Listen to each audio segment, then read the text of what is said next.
Subscribe કરો એ high news India ચેનલને, પછી યુટ્યુબ એપ પર બેલ આઇકોનનું બટન દબાવો અને નિહાળો એ હાઈ ન્યૂઝ ઇન્ડિયા ચેનલ.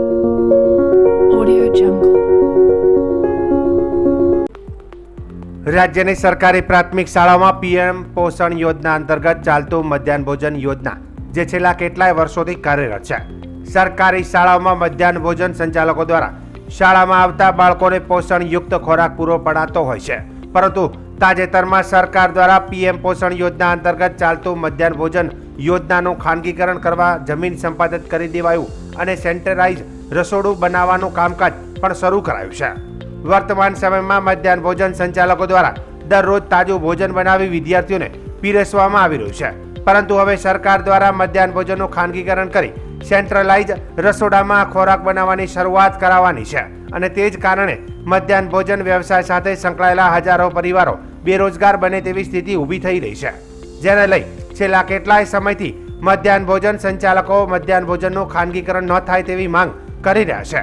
તો સાથે જ જિલ્લાના વાવથરા સહિતના વિસ્તારના મધ્યાહન ભોજન સંચાલકોએ તો ન્યાય સંકુલનો પણ સહારો લીધો છે અને ન્યાય સંકુલ થકી સરકારના નિર્ણય પર સ્ટે લાવ્યો છે. જોકે સાથે જ આજે જિલ્લાના મુખ્ય મથક પાલનપુરમાં મધ્યાહન ભોજન સંચાલકોની વિશાળ મહારેલી યોજાઈ. પાલનપુરના એરોમા સર્કલથી નીકળેલી આ રેલી શહેરના જાહેર માર્ગો પર પરિક્રમા કરી જિલ્લા કલેક્ટર કચેરી ખાતે પહોંચી અને જિલ્લા કલેક્ટરને આવેદનપત્ર પાઠવ્યું હતું અને મધ્યાહન ભોજનનું ખાનગીકરણ અટકાવવાની માંગ કરી હતી. ઓકે સર, અત્યારે આવેદનપત્ર પાઠવવામાં આવ્યું છે, શું મુદ્દો છે ને શું કાર્યક્રમ? 1984 માં મધ્યાહન ભોજન યોજના શરૂ થઈ 19/11/84 થી, અને ખાસ કરીને સ્થાનિક એક તો રોજગારી મળે અને બાળકોને તંદુરસ્ત આહાર મળે, આ બે મુખ્ય ધ્યેય હતા. હવે છેલ્લા ઘણા સમયથી જે ગુજરાત સરકારની ભારત સરકારની જે નીતિ છે એ કોર્પોરેટ જગતને એટલે કે નફાકારીની જે નીતિ છે એના ભાગરૂપ ગુજરાત સરકારે એવો નિર્ણય કર્યો કે જે મધ્યાહન ભોજન યોજનામાં જે શાળા ખાતે જે ભોજન આપવામાં આવે છે એની જગ્યાએ હવે કેન્દ્રીયકૃત રસોડા, અને એ પણ એ ખાસ કોર્પોરેટ સાથે જોડાયેલા જે એનજીઓસ છે એને આપવાનો નિર્ણય કર્યો. એના બે અસર થવાની. એક અસર, બાળકો જે અત્યારે પૌષ્ટિક આહાર જે ત્યાં જ મેળવે છે, ગરમ આહાર જે મેળવે છે, એ આહાર મેળવવાનો બંધ થશે, કારણ કે રાત્રે ભોજન તૈયાર થાય અને એ ભોજન અંતરિયાળ ગામોમાં પહોંચે એટલે બાળકોના સ્વાસ્થ્યને એક અસર થાય. બીજો મુદ્દો એ છે કે જે કર્મચારીઓ કામ કરે છે આ યોજનામાં, જે ગ્રામ્ય કક્ષાએ સ્થાનિક રોજગારી મેળવે છે, એવા 1 લાખ કર્મચારી ગુજરાત રાજ્યમાં છે, એને આની સીધી અસર થઈ રહી છે. એટલે આ બંને મુદ્દાને લઈને કર્મચારી જે મંડળો છે એ ગુજરાતની અંદર લડી રહ્યા છે અને એના ભાગરૂપ આજે એક આવેદનપત્ર કલેક્ટરને આપ્યું છે.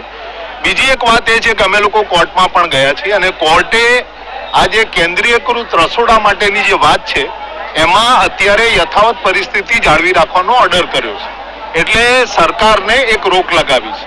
એટલે હું માનું છું કે કર્મચારીઓ અને બાળકો આ બંનેના ભાવિ સાથે એ ભાજપ સરકાર જે છેડખાની કરી રહી છે એ યોગ્ય નથી.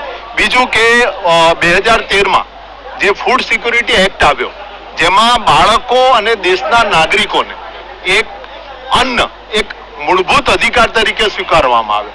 હવે આ જે મૂળભૂત અધિકાર છે એને પણ અહીંયા ક્યાંક છીનવી લેવાનો પ્રયત્ન છે અને નફાખોરીના સાધન એવા એનજીઓને સોંપવાની વાત છે, જેનો પણ એક વિરોધ એ બધા જ મંડળો અને લોકો કરી રહ્યા છે. આજે આવેદન સાથે શું કાર્યક્રમ રહેશે? એટલે આવેદન પત્ર અમારી શરૂઆત છે અને 1 મે એ ગુજરાત રાજ્યનો સ્થાપના દિવસ છે, આંતરરાષ્ટ્રીય મજદૂર દિવસ છે અને અમદાવાદની અંદર સમગ્ર ગુજરાત રાજ્યના કર્મચારીઓ આનો વિરોધ કરવા જઈ રહ્યા છે. ઓકે, આપનું નામ? અમરીશ પટેલ, એડવોકેટ. શું કહો છો, કેમ અહીંયા આવ્યો છો, શું નામ છે તમારું? મારું નામ પ્રજાપતિ ઇન્દુબેન પ્રજાપતિ છે. હું કમાલપુર પ્રાથમિક શાળામાં, વડગામ તાલુકાના કમાલપુર પ્રાથમિક શાળામાં સંચાલક તરીકેની ફરજ બજાવું છું. હું લગભગ 2007 થી આજ 18 વર્ષથી પણ ફરજ બજાવું છું. ઓછા પગારમાં, ઓછા માનવ વેતનમાં પણ આ ફરજ બજાવતી હતી, બરોબર. અને ઘણા વિધવા બહેનો પણ છે. તે વિધવા બહેનો છે, જે બેરોજગાર બહેનો છે, એમને કોઈને મજૂરી કરતા નથી, કોઈને ખેતર નથી, કોઈને ઢોર ઢોકર નથી, એમને પણ રસોઈયા જે 1500 અને 1400 ના પગારમાં પણ તેઓ રસોઈ બનાવી આણીને બાળકોને ગરમ ગરમ પીરસતા હતા. છતાં પણ તેઓ કરતા હતા અને સરકાર હવે એનજીઓમાં જવા માટે કહે છે, પણ તે લોકો જો એનજીઓમાં જશે તો તે લોકો શું કરશે? તે આના ઉપર પણ ઘર નિભાવે છે. પગાર જે ઓછો પગાર છે છતાં પણ તેઓ આ તકલીફ વેઠીને પણ કરે છે. અને એમાં સરકારે છેલ્લા 3 મહિનાથી અલ્પાહાર યોજના પણ ચાલુ કરી છે. એ ઓછા પગારમાં પણ તેઓ સવારમાં 10 વાગે સ્કૂલમાં આવે છે અને સાંજે 3 વાગે ઘરે જાય, છતાં પણ તે એ ઓછા પગારમાં પણ બાળકોને દિવસમાં 2 ટાઈમ જમવાનું ગરમ ગરમ મધ્યાહન ભોજન જમવાનું આપે છે. હવે જો એનજીઓમાં જશે તો પછી એનજીઓમાં આગલા દિવસેનું બનાવેલું મધ્યાહન ભોજન જે બનાવેલું છે તે સેન્ટર વાઇઝ બનાવશે અને 11 કે 12 શાળાઓ કે 15 શાળાઓ જે છે તેમાં સાધન માફક આપવામાં આવશે ટાઈમ પ્રમાણે. તો તે આગલા દિવસનું વાર્ષિક ખોરાક આપવામાં આવશે. એ વાર્ષિક ખોરાકથી બાળકોના સ્વાસ્થ્ય ઉપર પણ અસર પડી શકે તેમ છે. તો અત્યારે તમે માંગ કરી છે, જો માંગ નહીં સ્વીકારે તો શું કરશો? તો પછી અમે આગળ જે બીજું કોઈ ડગલું ભરવાનું છે આંદોલન પણ કરી શકીશું. ઓકે. તો સાથે જ જિલ્લા કલેક્ટરે આવેદન પાઠવ્યા બાદ હજારો મધ્યાહન ભોજન કર્મીઓ જિલ્લા કલેક્ટર કચેરી બહાર એકત્રિત થયા હતા અને રાજ્યના 182 ધારાસભ્યો અને 26 સાંસદોને રજીસ્ટર એડીથી પત્ર લખી મધ્યાહન ભોજનનું ખાનગીકરણ અટકાવવાની માંગ કરી છે. અને જો આગામી દિવસોમાં આ મધ્યાહન ભોજનનું ખાનગીકરણ અટકાવવામાં નહીં આવે તો ઉગ્રમાં ઉગ્ર આંદોલન કરવાની ચીમકી પણ ઉચ્ચારવામાં આવી છે. તમારું ને કેમ અહીંયા આવ્યા છો? વાઘેલા શર્મિલાબેન બાબુલાલ, હું નાગરપુરા ગામની છું અને એક સંચાલક છું. અમે લોકો મધ્યમ વર્ગમાંથી આવીએ છીએ. અમારી જે સંચાલકોની માંગ છે કે આ ખાનગીકરણ ના થવું જોઈએ. અને અમારી જે બહેનો છે એ વિધવા, તકતા અને અપંગ બહેનો છે. અત્યારે આ પરિસ્થિતિમાં એ લોકો એ લોકો જાય અને સરકારના એમના ઉપર જો સરકાર સારું જ બહેનોનું ઈચ્છતી હોય ને તો આ લોકોને એમનો હક મળવો જોઈએ, અમારો હક મળવો જોઈએ અમને. અને અમે આ જે ખાનગીકરણ થાય છે ખાનગીકરણ ના થવું જોઈએ અને ખાનગીકરણ રોકવું જોઈએ એવો મારો કહેવાનો થાય છે. અને આ બહેનોનું હિતમાં અત્યારે જે એમનું ભરણ પોષણ છે ને એ બધું આના ઉપર ઓછું માનદ વેતન મળવા છતાં આ લોકો કામગીરી કરે છે તો એ સરકારને એમનો આભાર માનવો જોઈએ. પણ સરકાર એવું આભાર માનતા નહીં અને ઉપરથી આ ખાનગીકરણ કરે છે. તો આ બહેનોનું હિત ચાહતા હોય તો આ ખાનગીકરણ રોકવું જોઈએ. મારી સરકારની અપીલ એટલી છે અને નમ્ર વિનંતી છે કે આ જે બહેનો છે વિધવા, તકતા અને અપંગ બહેનોનો હક ના જાય અને સરકાર એમનું વિચારે એ જ મારી એમનો પ્રાર્થના છે. અત્યારે માંગ કરી છે, માંગ નહીં સ્વીકારે તો શું કરશો?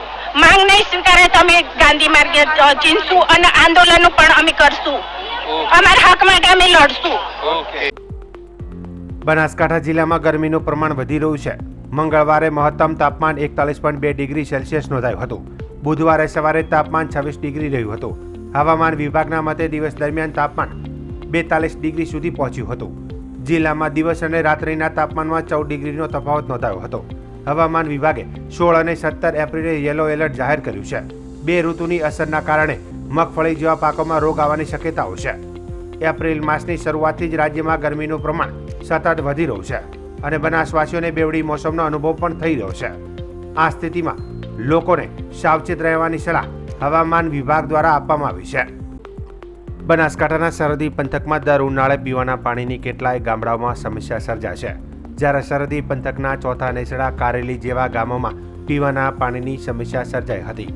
આજે બુધવારના સાંજે લોધરાણી ગામના યુવા અગ્રણી શ્રવણભાઈ મણવરે જણાવ્યું હતું કે અમારા ગામે છેલ્લા કેટલાય સમયથી પીવાના પાણીની સમસ્યા સર્જાય છે. અમે કેટલી વાર રજૂઆતો કરવા છતાં હજુ સુધી કોઈ કાર્યવાહી કરવામાં આવી નથી. જ્યારે પીવાના પાણીની સમસ્યાને લઈને ગ્રામજનો સહિત પશુઓ હેરાન થઈ રહ્યા છે. પીવાના પાણી માટે ગ્રામજનો વલખા મારી રહ્યા છે. જ્યારે તંત્ર દ્વારા તાત્કાલિક ધોરણે અમારા ગામે પાણીની સમસ્યાનો કાયમી હલ કરવામાં આવે તેવી માંગ કરી છે.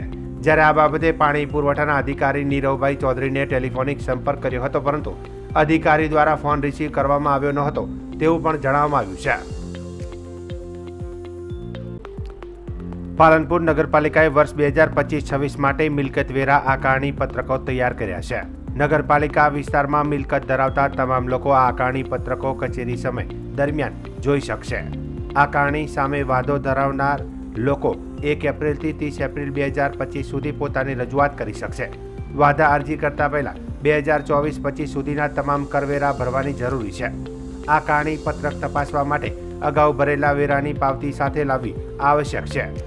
નગરપાલિકાએ સ્પષ્ટ કર્યું છે કે નિર્ધારિત સમય મર્યાદા બાદ કોઈ પણ વાંધા કે તકરાર સ્વીકારવામાં આવશે નહીં. જો કોઈ વ્યક્તિ નિયત સમયમાં વાંધો નોંધાવશે નહીં તો તેમને આ કારણી મંજૂર છે તેમ માનવામાં આવશે. બનાસકાંઠા જિલ્લાના ધાનેરા ખાતે આજે સામાજિક સમરસતા યાત્રા આવી પહોંચી હતી. દેશમાં એકતા અને જાતિવાદ ભેદભાવને દૂર મૂકીને સમાનતાથી જીવન જીવી હિન્દુ ધર્મ અને દેશના વિકાસના કામોમાં આગળ આવતા સંતો દ્વારા સમરસતા ક્રાંતિ યાત્રાનું આયોજન કરવામાં આવ્યું હતું.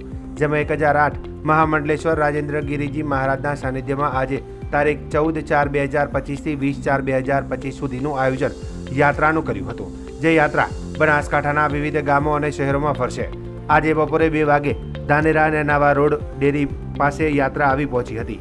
ત્યારે ધાનેરા શહેર ભારતીય જનતા પાર્ટીના તમામ હોદ્દેદારો તેમજ કાર્યકર્તાઓ યાત્રાનું સ્વાગત કર્યું હતું. તેમજ 108 મહામંડલેશ્વર રાજેન્દ્ર ગીર મહારાજને ફૂલહાર પહેરાવી સ્વાગત સાથે સન્માન પણ કરવામાં આવ્યું હતું અને મોટી સંખ્યામાં લોકો ઉપસ્થિત રહી યાત્રાને વધાવી હતી.